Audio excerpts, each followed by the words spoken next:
Tabernacle ministry international और church of the rock international की तरफ से आप सभी का स्वागत है।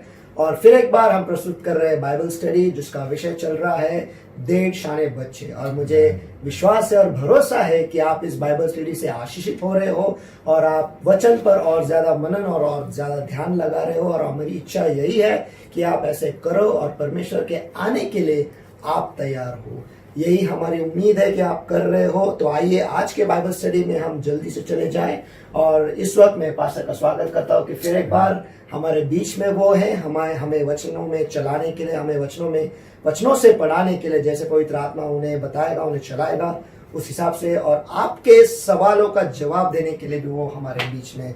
तो पास्टर जी, मैं चाहता हूं कि आप दुआ करें और इस बाइबल स्टडी को शुरू करें। Let us all pray, everybody. Thank you, Lord, my God, for this time that you've given to us. Holy Spirit of God, God, welcome, lead us is my prayer unto thee, Lord, and speak to our hearts. We come to learn, we come to receive from you, and to become more according to your will. Teach us, O Lord, is my prayer unto thee. In Jesus' name I pray and I ask. Amen. तो pastor, फिर एक बार हम आ गए Bible study करने के लिए और बहुत अच्छा लग रहा है। और काफ़ी सारे लोग ये बाइबल स्टडी देख रहे हैं, वो इसके बारे में पढ़ रहे हैं और बहुत सारे लोग आशीषित भी हुए हैं। और लोगों को ये भी पसंद आया कि कैसे हम डायरेक्टली उन्हें फ़ोन कर रहे हैं और वो हमारे साथ बातचीत कर सकते हैं, और उनका जो जवाब है उन्हें वैसे ही आपके द्वारा मिल रहा है। और उनके और भी अगर सवाल उस पर उठ रहे हैं तो वो पूछ रहे हैं। और हम 2-3 हफ्ते हो गए कि हम इसी विषय पर है कि जो छूना है उसका महत्व, ये हम देख रहे थे। लेकिन पास्टर जी, मेरा फिर भी एक सवाल है यहाँ पे। और आप हर बार जब मैं ये पूछता था आप मुझे टालते थे कि मैं बाद में बताऊंगा।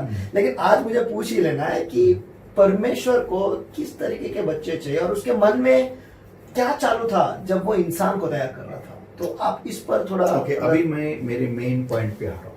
तो आज आप उसके बारे में बताएंगे। आज मेरा वही पॉइंट है, और वो है कि परमेश्वर किस प्रकार के बच्चों को पसंद करता है। फर्स्ट ऑफ ऑल मैं थोड़ा बेस बिल्ड करूंगा इसमें। आज ये बाइबल स्टडी है, इसमें शायद मैं इस मेन पॉइंट पे आज मैं नहीं जा सकूंगा, क्योंकि इसके ऊपर बेस बिल्डअप करना बहुत जरूरी है। और ये बेस स्टार्ट होता है एदेन के वाटिका से। अब अगर हम देखते कि परमेश्वर ने आदम को पहले बनाया और उसको वहीं पर एक जगह पे खड़े कर दिया। खड़ा होने के बाद में खड़े करने के बाद में फिर परमेश्वर ने उसके लिए एक बगीचा बनाया। बगीचा बनाने के बाद में खुद लगाया अपने हाथों से, बनाया हाथों से, लगाया हाथों से बगीचा, और फिर आदम को उठा के वहां पर परमेश्वर एदेन की वाटिका में आके रख देता है। अभी तीनों जगह पे हम देखते हैं कि टच का इस्तेमाल हुआ है। मेरा सवाल है क्यों? परमेश्वर क्यों इंसान को टच में रखना चाहता है? अगर कुछ भी हमें प्राप्त होगा ये परमेश्वर के टच के द्वारा ही होगा, ये शायद इसमें एक मैसेज है। और एक डीप अगर मैं जाऊं इसमें और गहराई में जाऊं तो यहां पर एक बात गौर करने लायक है, वो है कि प्यार। समझो, अगर किसी की शादी होती है और शादी होने के बाद में पति पत्नी या फिर पति पत्नी को छूने नहीं देता, या फिर पत्नी पति को छूने नहीं देती, तो क्या वो शादी पलपेगी, आगे बढ़ेगी? नहीं, फलेगी फूलेगी? कुछ है ही नहीं, टच नहीं है। टच नहीं है। तो इसका मतलब परमेश्वर टच के बारे में हम तो पहले से ही जानते हैं, क्योंकि परमेश्वर ने हमें बनाया, उसके रूप में बनाया, उसके स्वरूप में बनाया। तो टच की जो अहमियत है इंसानियत में, इंसानों में, और खुद परमेश्वर के दिल में से ये आ रहा है छूना। तो अगर वहां पर जहां पर प्यार हो वहां पर टच जरूरी है। अगर हम देखते हैं इस बात को, यीशु मसीह जब गेत्सेमनी बगीचे में था और जब उसको पकड़वाया गया और फिर जब क्रूस पर लटकाया गया, मरने से पहले यीशु मसीह बहुत जोर से चिल्लाते हैं, एलोई एलोई लमा सबक्तनी। इसका मतलब, हे मेरे खुदा तूने मेरा त्याग क्यों किया, फिर मुझे क्यों छोड़ा? What was he talking about? किस छोड़ने के बारे में बात कर रहा था? वो था वो टच। क्योंकि पवित्र आत्मा परमेश्वर की उपस्थिति, खुद यीशु मसीह को पिता की उपस्थिति में रखता था।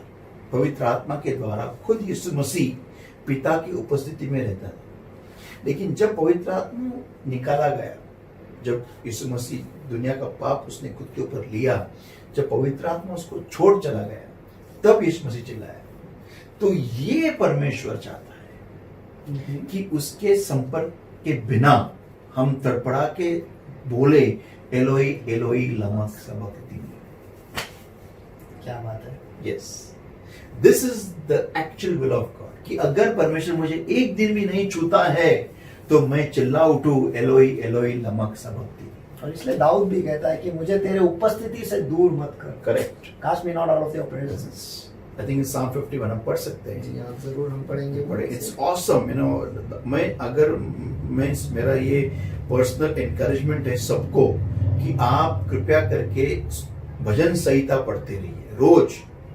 It's a beautiful thing, you know, psalms. और प्रैक्टिकल है, रियलिटी है, कोई दंत कथा नहीं है। भजन संहिता 51 और वचन 11, मुझे अपने सामने से निकाल न दे, cast me not away from thy presence, और अपने पवित्र आत्मा को मुझसे अलग न कर। आमीन।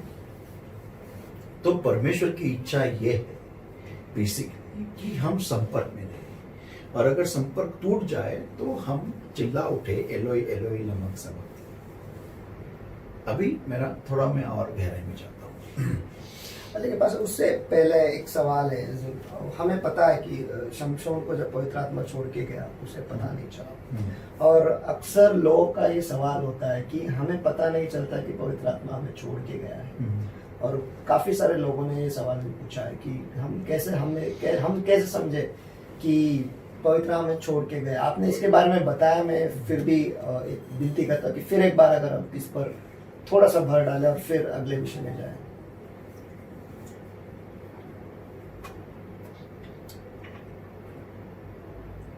सिर्फ उसी इंसान को पवित्र आत्मा छोड़ के गया है, वो नहीं, ये नहीं मालूम पड़ेगा जिसका ध्यान खुदावन पे नहीं है। एग्जाम्पल हम सैमसन का ही देख सकते, शमसन का ही देख सकते। उसका ध्यान दलाइला पे था। जी हाँ। तो मेरा अगर ध्यान शायद दलाइला पर नहीं, लेकिन किसी और चीज पे ज्यादा है, जो पवित्र आत्मा छूट के जा रहा है, ये मुझे मेरे समझ में नहीं आएगा। लेकिन मैं इस बात से एक्चुअली 100% सहमत खुद नहीं हूँ, क्योंकि पवित्र आत्मा छोड़ जाना एक ये क्षण में नहीं होता है, इट्स अ प्रोसेस। बार बार बार बार बार बार मेरा प्रेयर कम होते जाना, मेरा ध्यान लोगों पे, लोग परमेश्वर के लोगों पे, मीन्स रेत पे होना। परमेश्वर के लोग की तुलना, एक्चुअली रेत इज पीपल ऑफ गॉड, परमेश्वर के लोग, ओके, उन पे ज्यादा जाना। फिर परमेश्वर की उपस्थिति में कम बैठना, बाइबल कम पढ़ना, दुआ में कम रहना, ये सब चीजें एक के बाद एक कैस्केडिंग इफेक्ट होता है, डोमिनो इफेक्ट होता है, और फिर वो बाद में करके फिर पवित्र आत्मा की उपस्थिति में जिंदगी निकाली जाती है। लेकिन ऐसा नहीं होता है एक्चुअली कि उसको समझ में नहीं आएगा, नहीं, समझ में आता है। मैं रोज जिंदा हूँ, रोज खाना खाता हूँ, रोज मैं खाना खाता हूँ, पीता हूँ, सोता हूँ, उठता हूँ। जब मुझे प्यास लगती है, मुझे समझ में आता है मेरे में पानी की कमी है। जब मुझे भूख लगती है, मुझे समझ में आता है कि मुझ में खाने की कमी है। अगर मुझे मेरा स्किन ड्राई होता है तो मैं आईने में देख के बोलता है मुझे नरिशमेंट की कमी है। ये अगर सब चीजें मुझे समझ में आती है तो हाउ इज इट पॉसिबल कि मुझे ये समझ में नहीं आया कि पवित्र आत्मा मुझे छोड़ के चला गया। सही है, छोड़ के चला गया। ये बेसिकली स्टार्टिंग में उसको मालूम पड़ा है, और जानबूझ के वो इंसान वो अपने उस पवित्र आत्मा की उपस्थिति को अपने जिंदगी में उसको वो कम अहमियत दे रहा है, इसलिए वो ये पवित्र आत्मा उसको छोड़ने की नौबत आई है। जी हाँ, ये वो पॉइंट है। तो ऐसा नहीं है, समझ में आता है, भली बात समझ में, पूरा समझ में आता है, मालूम होता है। दोस्तों को ज्यादा अहमियत देना, ये मोबाइल को ज्यादा अहमियत देना, बार बार दोस्तों में एक मैं कुछ दिन पहले एक बिलीवर से बात कर रहा था, तो मैंने उनको बोला कि तुम दुआ पढ़ते रहो, और तुमको फ्रेंड्स बिलीवर्स जो भी है उनसे इतनी बातें मत करते रहो, प्रेयर ज्यादा टाइम वचन में तो दुआ में रहो। नहीं, हम परमेश्वर के बारे में बात करते हैं, शैतान भी परमेश्वर के बारे में बात करता है। सही है।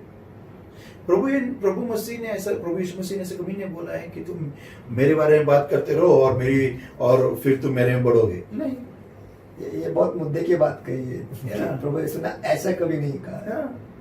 अगर तुम यीशु मसीह के बारे में बात कर रहे हो, परमेश्वर के बारे में बात करते हो, क्या स्वर्ग में उठाए लिए जाओगे? नहीं। तुम्हारे अंदर पवित्र आत्मा की उपस्थिति कितनी है, कितना तुम परमेश्वर में बढ़ रहे हो, ये बात को ध्यान में लाया जाएगा। That keeps the thermometer red on. ये नहीं परमेश्वर के बारे में बात, उसमें क्या है? वो शैतान भी करता है, वो शायद हमसे ज्यादा करता है। ज्यादा करता है वो। उसको वचन अपने से ज्यादा मालूम है। It is not how much you talk about God, it is how much you talk with God and how much God fills you up with himself. परमेश्वर तुमको उससे खुद कितना भरता है, उससे, ये इंपॉर्टेंट है। तो मुद्दे की बात है जो पास्टर ने कहा है कि हम परमेश्वर के बारे में कितने बात करते हैं, ये महत्वपूर्ण नहीं है, लेकिन और ज्यादा महत्वपूर्ण ये है कि हम परमेश्वर से कितने ज्यादा बात करते हैं। अगर मैं ये बात को मानूं कि परमेश्वर के बारे में बात करना, इससे मैं स्वर्ग में एंट्री पाऊंगा या फिर मैं कोई गलत नहीं कर रहा हूं, तो यीशु मसीह ने मत्ती के सुसमाचार में कहा है, मैथ्यू चैप्टर 7 में बोला है, वर्स 21 ऑनवर्ड्स, कि जो तुम अन्याय करने वाले हो तुम में से चले जाओ, क्योंकि तुमने परमेश्वर मेरी पिता की इच्छा नहीं की। बात सही है, मैं उसे पढ़ लेता। जो मुझसे हे प्रभु कहता है, हाँ। उनमें से हर एक स्वर्ग के राज्य में प्रवेश न करेगा, परंतु वही जो मेरे स्वर्गीय पिता की इच्छा पर चलता है। आगे पढ़िए। उस दिन बहुतेरे मुझसे कहेंगे, हे प्रभु क्या हमने तेरे नाम से भविष्यवाणी नहीं की? तो कितने बातें की उन्होंने फिर? तो बहुत सारी। फिर ये तो उपदेशक थे। और तेरे नाम से दुष्ट आत्माओं को नहीं निकाला। कितने उन्होंने चिल्ला की बातें की, दुष्ट आत्मा के साथ में भी की। सही है। और तेरे नाम से बहुत अचंभे के काम नहीं किए। सब कुछ है। जी हाँ। तो बहुत बातें की, अचंभे के काम किए, सब कुछ है, फिर भी परमेश्वर को नहीं पहचानता। तुम्हारी पहचान इससे नहीं होने वाली है कि तुम कितने लोगों से परमेश्वर के बारे में बात करते हो। तुम्हारी पहचान इससे होने वाली है कि तुम स्वर्गीय पिता की इच्छा पूरी करते हो। आमीन। और उसकी इच्छा आपको बनाने की पहली इच्छा हो। परमेश्वर की एक इच्छा नहीं है, अनेक इच्छा है आपके बारे में। तो आपको ये जानना जरूरी है फर्स्ट कि उसने मुझे क्यों बनाया है, ये इच्छा पहले जान लो। बनाया है उसकी उपस्थिति में रहने के लिए, जी हाँ, उसके टच में रहने के लिए, उसके संपर्क में रहने के लिए, उससे प्यार मोहब्बत करने के लिए। जितना टाइम आप खुद एनालाइज करो, जितना टाइम आप परमेश्वर के लोगों के साथ बात करते हो, उतना टाइम आप परमेश्वर से कितना बात करते हो। आपने एक बात कही थी, इंग्लिश में कहता हूँ, man of many words is a few words with God. Correct. Man of many words with man is a few man words. with many words with man is a man who few words with God. It's natural है। जो मैं सेवक का नाम नहीं बताना चाहता, बहुत फेमस सेवक है जी हाँ। एक बार मुझे मिले थे वो, और मुझे पूछने लगे, क्या आप इसको पहचानते हो, उसको पहचानते हो? हर एक परमेश्वर की सेवक का नाम लेने लगे। और मैं उनको बहुत सम्माननीय दृष्टि से देखता हूँ, मेरे से बहुत सीनियर है, बहुत आगे है। और जब मैं मेरा हर एक आंसर उनको नहीं था, क्योंकि मैं उनको पहचानता ही नहीं था उन लोगों को। लेकिन मुझे अंदर से बहुत फील हो गया, बहुत दुख हो गया कि अरे, जिस इंसान को मैं एक परमेश्वर में एक बहुत हाई लेवल पे देखता हूँ, मीन्स मेरे गुरु के समान, मीन्स उस लेवल पे देखता हूँ, ये बंदा बड़ा ही नहीं। उनको मैं शायद 10 या 15 साल के बाद मिल रहा था। अच्छा। और वो मुझे ये नहीं पूछ रहे थे कि परमेश्वर को जानता है क्या, कि परमेश्वर के नजदीक गया है क्या, कि तू क्या परमेश्वर में तेरी कौन सी लेवल है, क्या है, वो नहीं। इस बंदे को जानते हैं कि उस बंदे, और उस वक्त परमेश्वर के सेवक गण ही थे। कोई ऐसा जो परमेश्वर को नहीं पहचानता, ऐसा नहीं था। मैं बोला, मेरा हर एक आंसर था नहीं। क्या तूने इसके मैसेज सुना है? बोला ये कौन है? तो तुम उसका सुना है? तो वो कौन है? तो मेरे में मीन्स उनका देखने का नजरिया मेरे तरफ ऐसा होगा कि ये सच्ची में परमेश्वर है क्या। क्योंकि हर एक इंसान का नाम, जिस भी बिलीवर का नाम, सेवक का नाम उन्होंने लिया, मैं किसी को भी नहीं जानता था। मैं आज भी नहीं जानता हूं। अगर मुझे कोई किसी का, टी.डी. जेक्स जानता हूं, बेनी हिन जानता हूं, क्रिस्टोफर डॉलर जानता हूं, बस उधर मेरा गाड़ी खत्म। मॉरिस रूलर थे, वो तो गुजर गए, वो परमेश्वर के पास चले गए। और कौन गए? बिली ग्रैम चले गए ना। और कौन चले गए रिसेंटली? रेनर बॉन्गे, उनको जानता हूँ। कैथरीन कुलमन, बस इनके आगे ओरल रॉबर्ट्स, बस और बस और मैं किसी को नहीं जानता। प्रेज गॉड, स्वर्ग में एंट्री तुम किसको पहचानते हो इससे नहीं, यीशु तुझे पहचानता है क्या, उससे है। थैंक यू, इतने में मैं पास हूं। लेकिन इसको जानते हैं कि उसको जानते हैं कि मेरे को इतना फील हो गया, अरे किधर गए उधर के उधर ही छे। आज भी मेरे सामने परमेश्वर के बंदों का नाम ले रहे। मेरे को बहुत फील हो गया। I was very hurt actually, because मैं उनको बहुत रिस्पेक्ट से देखता था, एक हाई लेवल पे। और मुझे क्या करूं मैं इनको पहचान, मैं उनको पूछने वाला था कि पास्टर जी मैं इनको पहचान के क्या करूं? अगर वो नरक में चले गए तो मैं भी जाऊं क्या उनके साथ में? आप मुझे ये बताना चाहते हो क्या? वो मुझे तुरंत आंसू बताते थे, नहीं। उनका आँख खुल जाता था, मैं क्या बड़बड़ कर रहा हूँ। जी हाँ, जिस बंदे को मैंने सिखाया वो आज मुझे सिखा रहा है। मुझे बहुत फील हो गया, क्या करूं मैं पहचान के उनको, वो मुझे पहचान के क्या? अच्छा ठीक है, चलो सबको मैं पहचानने लगा, सब मुझे पहचानने लगे। और मरने के बाद यीशु मुझे बताया, तू कौन है, चल निकल। क्या करूं मैं? और ये फिर वो सब मेरे पीछे आएंगे नरक में? कोई नहीं आएगा। हाँ? कोई आना भी नहीं चाहता नरक में। वही तो ना। तो व्हाट इज इम्पोर्टेंट? इंसानों के साथ तुम्हारा रिश्ता, yes, parallel and vertical both जरूरी है। मैं सिर्फ पैरेलल ही बांधते रहूंगा, वर्टिकल नहीं बांधूंगा, इन स्वर की तरफ मेरा रिश्ता कुछ भी नहीं है। पाइपलाइन बंद है, सब कुछ बंद है, सिर्फ नीचे ही सब लोगों में दिस ब्रदर, दैट पास्टर, ये सब फलाना, इनका डिमका लिमका चिमका डिमका सब ऐसा। और बाद में वो मरने के बाद में वो बोलता है, चल गेट आउट। तू कौन? तू उनका, गेट आउट। ये शैतान, ये तेरा ले ले। क्या करूंगा? कुछ लॉजिक नहीं है। हाँ, सबसे प्यार से रहो, इज्जत से रहो। मैंने कहा है, live with all men peacefully as much as you can. तो मैं सामने वाला जितना हो सके तो मैं अपना रहता हूँ। अब प्रेज द लॉर्ड बोल दिया, खत्म। मेरा रिश्ता उसके साथ इम्पोर्टेंट ना। सही है। मैं सामने वाले से प्यार करूंगा। बिलीवर है, अपने भाई है, बहन है, सबको इज्जत दो। हर एक के जरूरत के वक्त भागो उनके लिए। जो भाग के मत जाओ, उनके तरफ भागो, उनको हेल्प करो, गाइड करो, क्या हो सकता है वो मदद करो। जी हाँ, प्यार से रहो, प्रेयर करो सबके लिए। लेकिन इसका ये मतलब नहीं होता है कि उनके तरफ ही जुड़े रहो और तुम्हारा रिश्ता ऊपर कट कर दो या फिर वीक कर दो, नहीं। तो अभी मैं थोड़ा सा आगे जाता हूँ। परमेश्वर ने जब आदम को बनाया, परमेश्वर की इच्छा क्लियर थी कि आदम परमेश्वर के कांटेक्ट में रहे और परमेश्वर में बढ़ते रहे। Growth for Adam started from the time he was born, he was created. जिस समय आदम को निर्मित किया गया, उसी समय बढ़ना आदम के लिए शुरू हो गया।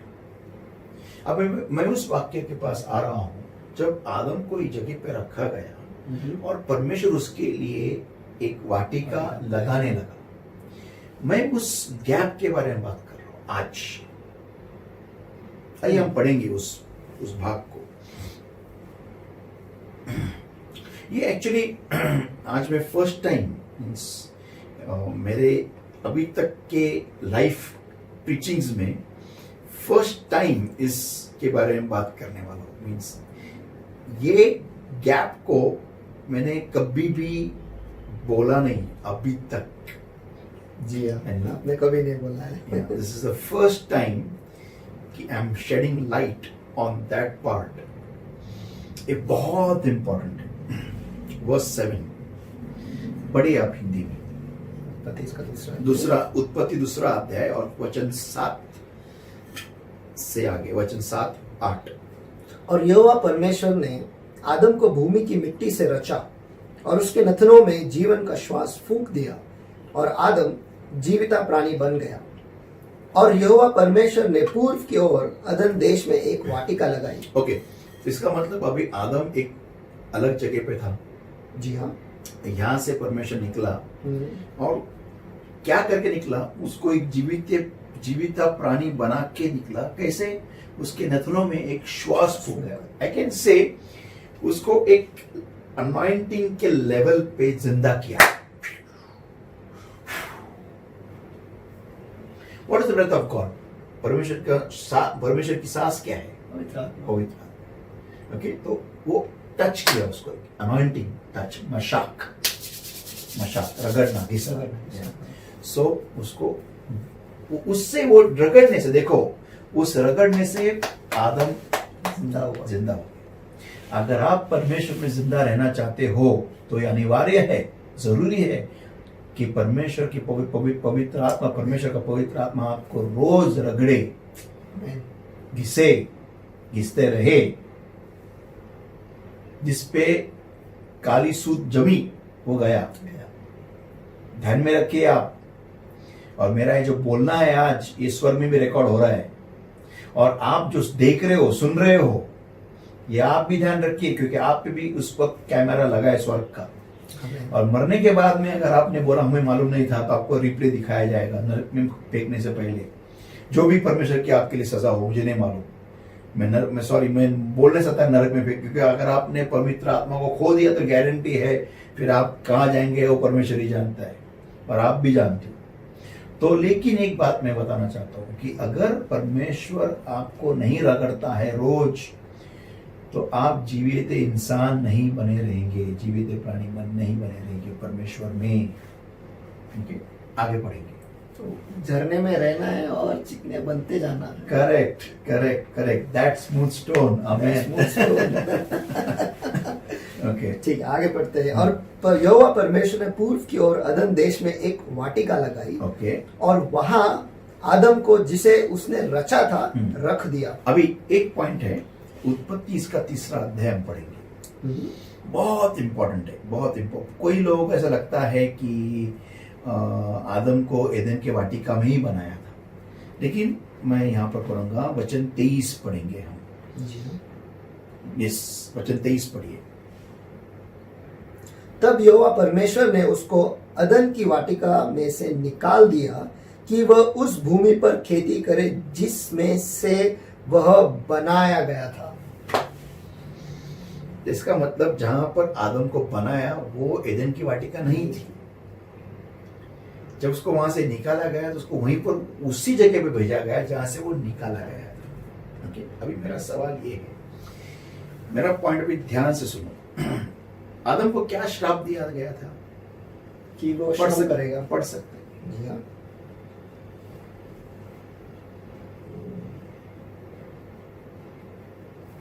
और वचन 17, और आदम से उसने कहा, तूने जो अपनी पत्नी की बात सुनी और जिस वृक्ष के फल के विषय में तुझे आज्ञा दी थी कि तू उसे न खाना, उसको तूने खाया है, इसलिए भूमि तेरे कारण शापित है। ओके, भूमि एदन की वाटिका नहीं।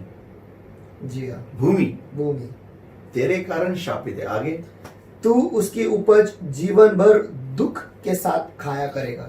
वो एदन के वाटिका में भी उपज खाता था, लेकिन दुख के साथ खाना नामुमकिन था। ये और एक प्रकाशन में दे रहा हूं इतने सालों के बाद में। शायद मुझे पीएचडी लगना चाहिए इसमें। उत्पत्ति 1, 2, 3 के मास्टर, डॉक्टर। तो दुख के साथ खाना नामुमकिन था।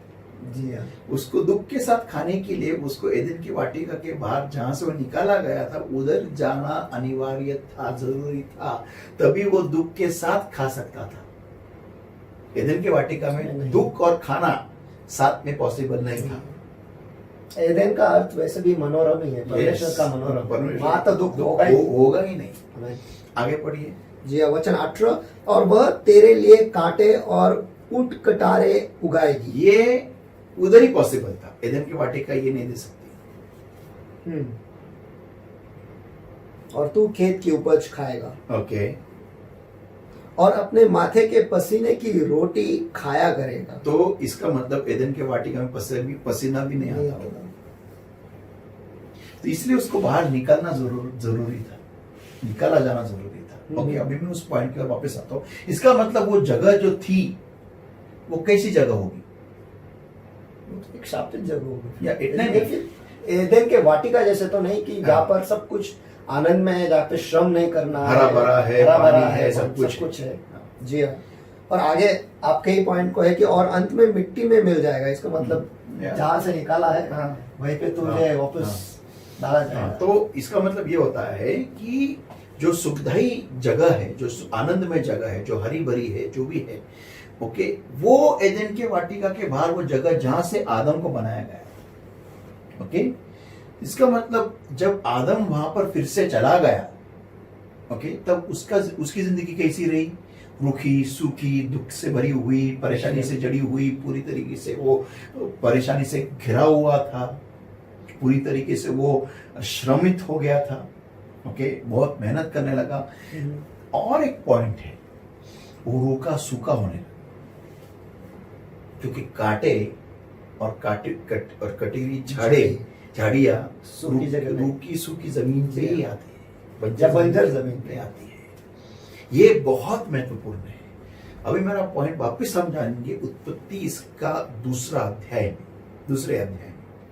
अच्छा, इसी मुद्दे पर अगर आप जो कह रहे हैं इसका, अगर आदम का हम श्राप देखे, जहां से उसे निकाला था वो जगह इतनी अच्छी तो नहीं थी, लेकिन जब उसे वापस उधर फेंका गया वो और भी शापित हो गई। क्योंकि वचन कहता है कि परमेश्वर ने कहा कि भूमि तेरी वजह से शापित है।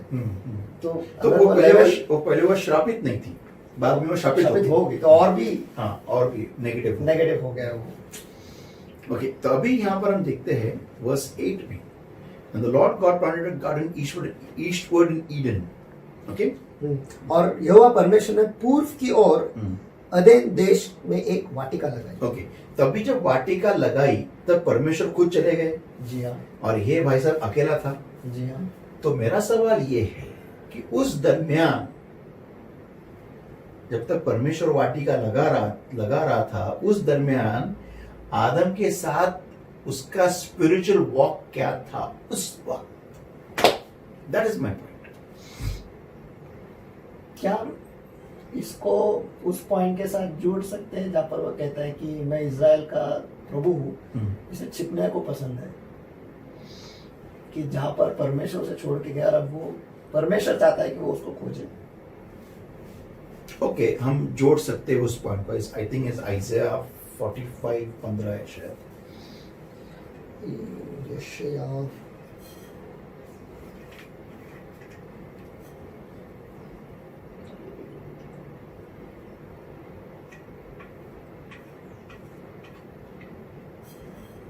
15 कुछ तो भी है।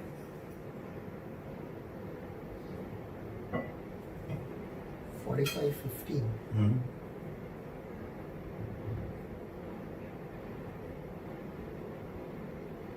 जी वही है। हे इज़राइल के परमेश्वर, हे उद्धार करता, निश्चय तू ऐसा ईश्वर है जो अपने को गुप्त रखता है। ओके, तो एक्चुअली मैं 100% ये बात नहीं कहूंगा, लेकिन थोड़ा सा मैं इसको अभी थोड़ी गहराई में जाता हूँ। जब परमेश्वर चला गया एदन की वाटिका लगाने के लिए, एदन में वाटिका लगाने के लिए, तब आदम, ओके, उसका रिएक्शन क्या होगा? वो परमेश्वर को ही जानता था, पर फर्स्ट पर्सन जिसको उसने देखा वो खुद परमेश्वर था। उसके बाद परमेश्वर उसको वहीं पर अकेला छोड़ चला जाता है वाटिका लगाने के लिए। अभी मेरा सवाल ये है, आदम की हालत उस वक्त क्या हुई?